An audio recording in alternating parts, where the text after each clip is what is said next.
Good day, Doctor. My name is Yang Zhi and my matric number 281330, and we are from Group 4.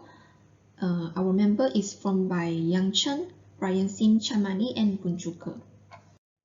These are our selected companies in different industry, but the main industry we selected is in the utilities industry. And we have in total 4 parts that we'll discuss in these presentations. The first is disaggregation of asset turnover.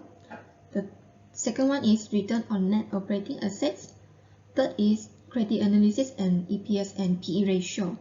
The first part will discuss about the disaggregation of the asset turnover in the selected companies.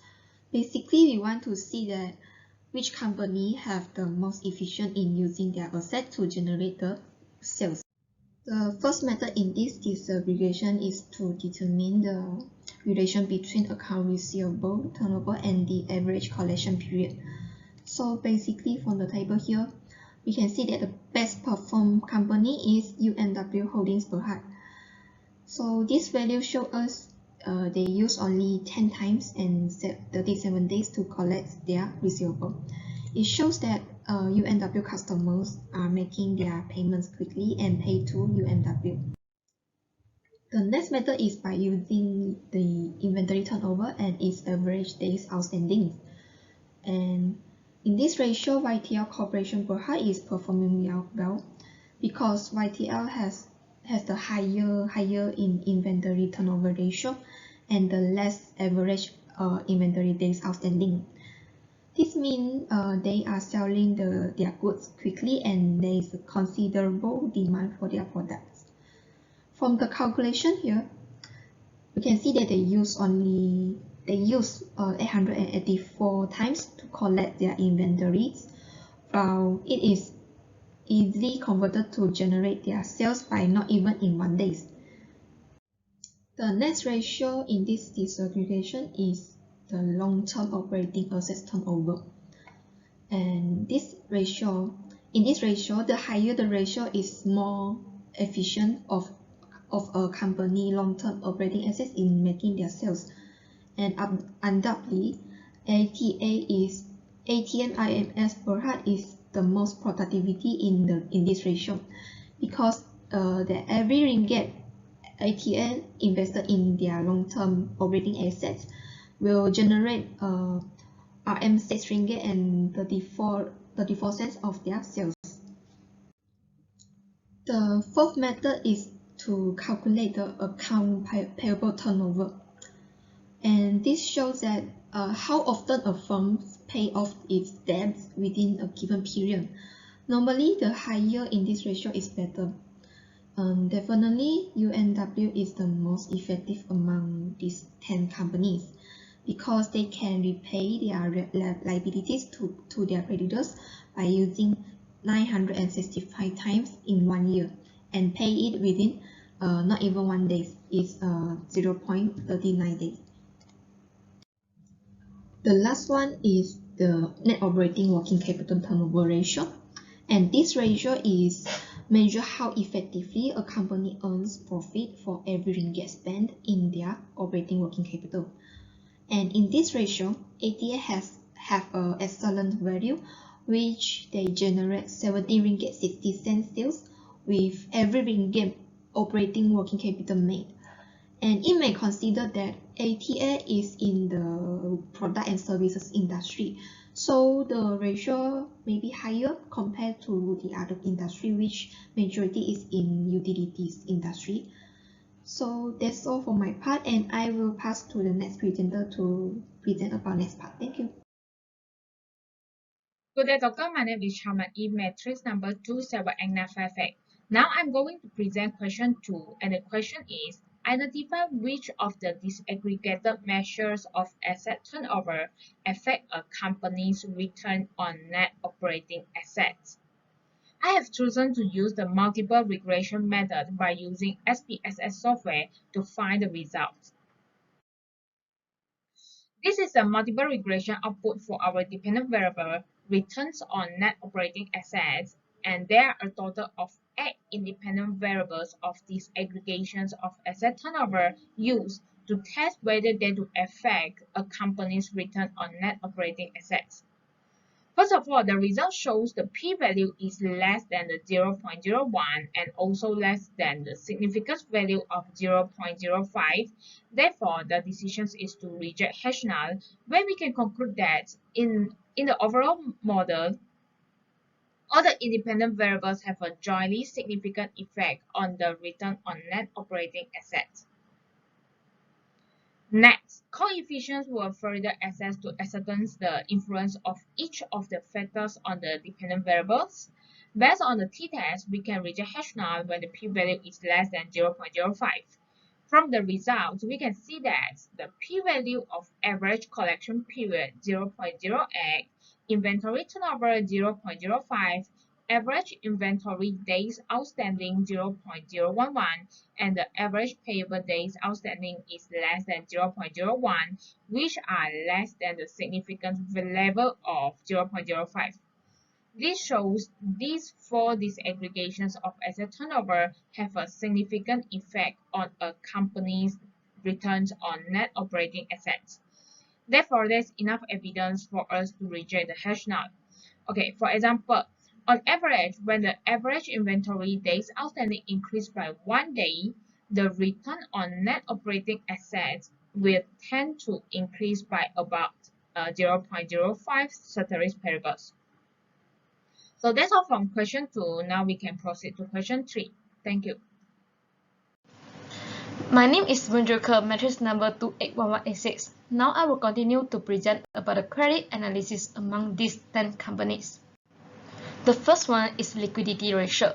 The highest current ratio and assist test ratio among these 10 companies are Arta Global Group Berhad and Petronas Gas Berhad, which are 4.5075 and 4.4076, which means that Arta Global Group Berhad is more capable of paying this obligation because it has a largest proportion of short-term asset values relative to the values of this short-term liability.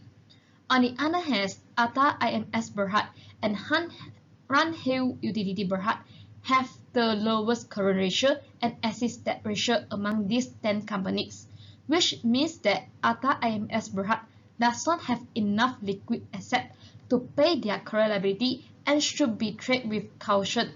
And current assets of Ranhill Utility Berhad are highly dependent on inventory. A cash flow ratio is measure of the number of times a company can pay off current debt with cash generated within the same period. Based on the table, Arta Global Group Berhad have the highest on current ratio, net trade cycle and lowest cash flow ratio, which are 4.5057, 3,434 days and negative 0.3499 respectively. Petronas Gas Berhad also have the highest value in assist test ratio and cash flow ratio, which are 4.4076 and 3.387, which means that Petronas Gas Berhad have generated more cash in a period than what is needed to pay off its current liability. However, Ranhill Utility Berhad and Malak Off have the lowest values in assist test ratio and net trade cycle, which are 0.3838 and 38 days. The net trade days are positive, which means that the company need to fund those days with net income or a line of credit. Second is account receivable liquidity. According to the table, Celcom Berhad have the highest value on day sales in receivable and receivable collection period, with us 378 days and 345 days, but the account receivable turnover for the Celcom Berhad are the lowest, which only have 1.1667. This can show that Celcom Berhad is selling these goods on credit and taking longer than average to correct the payments.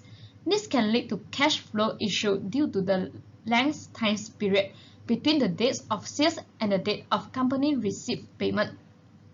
Account receivable turnover indicate the business ability to efficiently collect its receivables. It only makes sense that a higher ratio would be more favorable.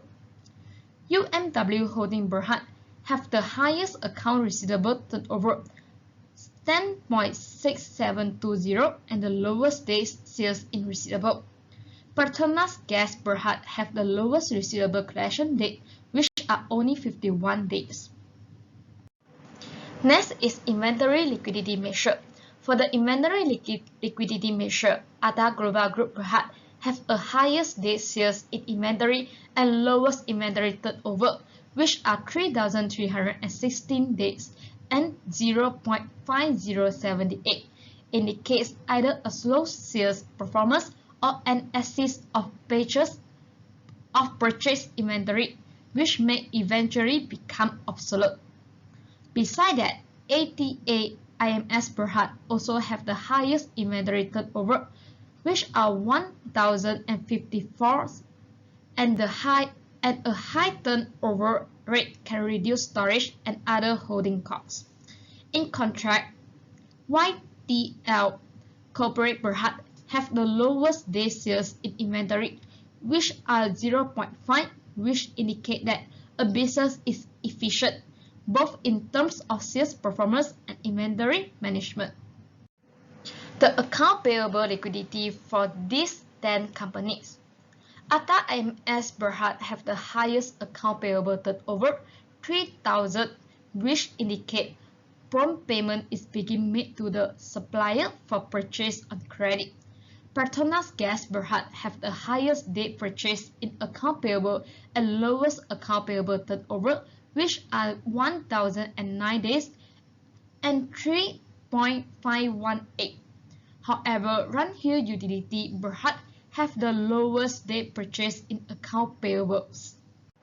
From the table above, cash to current assets ratio allows investor or analysis to understand exactly what percentage of cash resides in current assets, which also consider the most conservative measure of a company's ability to pay off liability. Among these 10 companies, Petronas Gas Berhad has the highest cash to current assets ratio, which are 0.9424, which means that a high percentage of the company's current assets are liquid assets, which is a sign of efficiency. However, Runhill Utility Berhad has a negative ratio, which are negative 0.0135, imply that the company has a small amount of liquid assets and may depend on other current assets to pay off this debt. Besides that, Petronas Gas Berhad and Runhill Utility Berhad have the highest and lowest cash to current liability ratio, which are 3.4969 and negative 0.0406 respectively. For the solvency ratio, according to the table above, Atta Global Group Berhad has the highest total debt to total capital ratio, total debt to equity capital, and long-term debt to equity capital among these 10 companies. While YTL Corporation Berhad also has the lowest total debt to total capital ratio, total debt to equity capital, and long-term debt to equity capital among these 10 companies. On the other hand, Petronas Gas Berhad has the highest short-term debt to equity capital, and Celcom Berhad has the lower short-term debt to equity capital. For these 10 companies, Atta Global Group Berhad has taken on more debt for these 10 companies. The company with the highest solvency ratio among these 10 companies is Atta Global Group Berhad. That's all from my part. Thank you. Hello everyone, my name is Yang Chen. My matrix number is 260503. The credit analysis is significant to a corporation and a debtor in assigning the risk level that asset to use, but also determine that the sole rate that loss will causing in the event of defeat. There are few aspects to looking in the credit analysis as the profitability of business, knocking back and solvency. First, let's take about the credit rate which multiply finance invested while looking at the credit rate is the most common credit rate to measure the ability of the corporation to pay their debt. However, purchasing group behind had the highest buff against the losses that injured by short-term data, but it maintained the efficiency in asset utilization on generating profit. In net trouble cycle analysis, we noticed that EMW has the shortest cycle to quality to cash from purchasing activities, but ETTA group behind takes the longest period. On the other hand, cycle behind need to improve their profitability. As we noticed, this corporation has self-negative net operating maintained trend, which may lead to a bad credit score. Insurance, air, because gas behind and cycle behind having less data portion, which show a low insolvency risk, but it may not represent a half capital signature, as we also need to consider on the usage of taxi deductible expenses, which is interest change that deductible but not dividend. Okay, that's all. Thank you. Greetings. Thank you to the last presenter for passing the presentation to me. My name is Brian Simoket. My matrix number is 277704. I will be presenting the question 4 of the group assignment. The question 4 asks us what are the factors affecting the selected company's earnings per share EPS and price to earnings PE ratio. And it also suggested some of the factors that we can use, such as company size, capital structure, profitability, Tobin skill, liquidity, productivity, board size, gender, and independence. To start things, we first chose dependent variables that we'll be using in the analysis, which are the earnings per share EPS and price to earnings PE. Then, we selected a few factors or independent variables suggested by the question to examine their relationship with the selected dependent variables. In total, we prepared 6 independent variables that are company size, profitability, board size, productivity, capital structure, and Tobin skill. To investigate the factors affecting the selected dependent variables, we use SPSS software to generate out a regression model table with earnings per share and price to earnings as the dependent variable. And this is the coefficients table that we get from SPSS. Then, to make it easier to see the relationship, we made a table that reflects the direction of the coefficients of positive and negative of the beta. And this is the real effect results model that we computed using the data computed previously. Next, by using the real effect results table, we are able to figure out the relationship of each independent variables with the dependent variables. In this case, the company size has a positive impact on both the EPS and the PE ratio, and board size also has positive impact on both EPS and PE ratio. Next, we have the capital structure, which has a negative impact on EPS but a positive impact on PE ratio.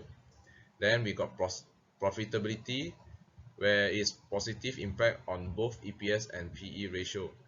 Then we got productivity that got both negative impact on EPS and PE ratio. Finally, we got Tobin skill, which has positive impact on EPS and PE ratio. Finally, there is the model summary table which tells us model 1, which is EPS, as the dependent variables are able to explain 73.2% of the variables by using the regression model, and model 2 of price to earnings are only able to explain 15.4% of the variables by using the regression model. Thank you for listening to my presentation. Have a great day. Goodbye.